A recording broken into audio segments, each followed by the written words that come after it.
eu sou a Maria Júlia, aluna do último semestre do mestrado em Física Biomolecular no Laboratório de Biofotônica do Grupo de Ótica, e meu trabalho é sobre inativação fotodinâmica do Rhizopus oryzae, um estudo in vitro.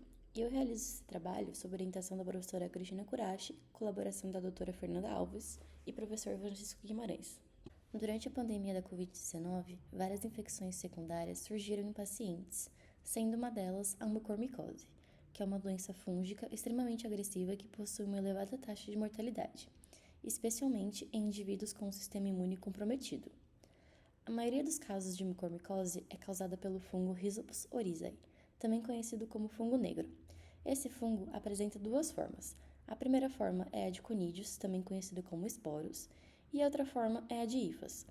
As hifas, elas apresentam duas fases de crescimento. A primeira é a fase clara, que ocorre com 24 horas de crescimento, e a outra é a fase escura, que ocorre com 48 horas de crescimento. Os tratamentos atualmente utilizados são baseados em doses elevadas de antifúngicos, como a anfotericina B e o posaconazol, associadas a ressecções cirúrgicas quando possível. Contudo, mesmo com um tratamento antifúngico agressivo, a taxa de mortalidade é elevada, e na ausência de cirurgia do tecido infectado, o tratamento antifúngico por si só não é eficaz. Por isso, há uma necessidade de se desenvolver tratamentos alternativos, como a terapia fotodinâmica antimicrobiana.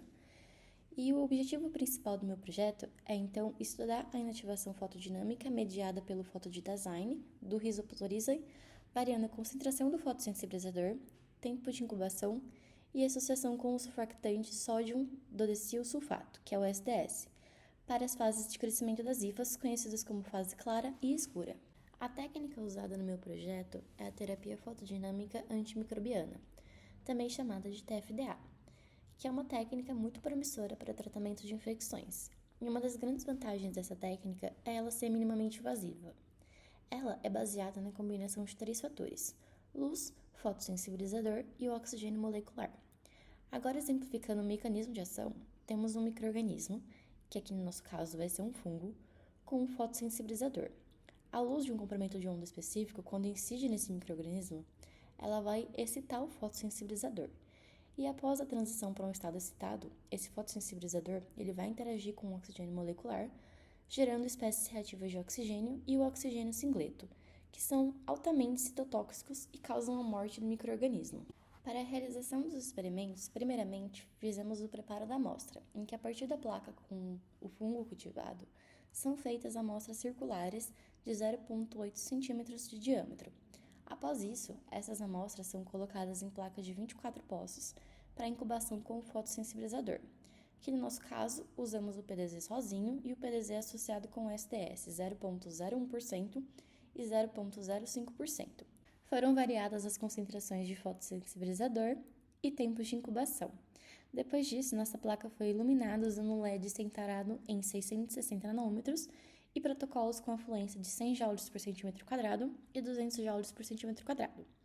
Logo após, as amostras foram cultivadas em placas de Petri para verificar a resposta fotodinâmica. Para análise dos resultados, primeiramente foi usado o software ImageJ para calcular a área de inibição das amostras tratadas em comparação com o controle, e o software Origin 2022 para plotar os gráficos. Agora, indo para nossos resultados, como já foi mencionado, as hifas possuem 2 fases de crescimento, a fase clara e a fase escura. Aqui temos um representativo de como são essas fases. Na foto à esquerda, temos uma placa com 24 horas de crescimento, que é conhecida como a fase clara. Na foto à direita, temos uma placa com 48 horas de crescimento, a chamada fase escura. Essa fase, o fungo apresenta melanina, em que há relatos na literatura de que pode afetar a resposta fotodinâmica. Aqui temos os resultados de inibição do crescimento com o protocolo usando somente PDZ.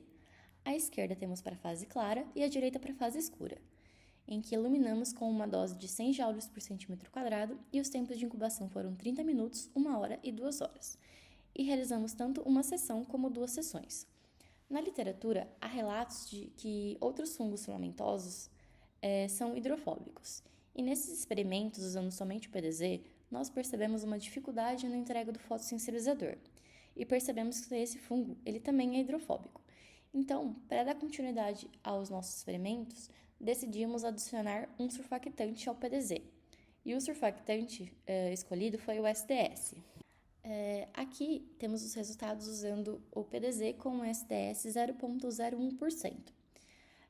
A dose de luz em 100 joules por centímetro quadrado e tempos de incubação de 20, 40 minutos, 1 hora e 2 horas, e uma sessão de TFD. E com a presença do SDS, nós notamos que houve uma melhor inibição do crescimento, e comparando a fase clara e a escura, nós podemos notar que realmente a melanina presente na fase escura, ela diminui a resposta fotodinâmica. Aqui temos os resultados do melhor protocolo obtido até agora, à esquerda para a fase clara e à direita para a fase escura, usando o PDZ com SDS 0,05% e com dose de luz de 100 joules por centímetro quadrado e 200 joules por centímetro quadrado. Tempos de incubação de 30 minutos, 1 hora e 2 horas, e com 1 e 2 sessões de TFD. Aqui para a fase clara, podemos notar que a gente teve quase 100% de inibição do crescimento após 2 sessões de TFD. E na fase escura, obtivemos quase 80% de inibição com 1 sessão. E novamente, a gente pôde notar que realmente a melanina presente na fase escura, ela diminui a resposta fotodinâmica. Bom, as conclusões que temos até agora com esse projeto é de que a presença de melanina na fase escura do crescimento, ela afeta realmente a resposta fotodinâmica. O uso de surfactante associado ao fotossensibilizador, ele melhora a entrega do fotossensibilizador na TFD e, consequentemente, ele melhora a resposta fotodinâmica. E o melhor protocolo foi utilizando o surfactante SDS 0,05%, obtendo quase 100% de inativação do crescimento do fungo na fase clara.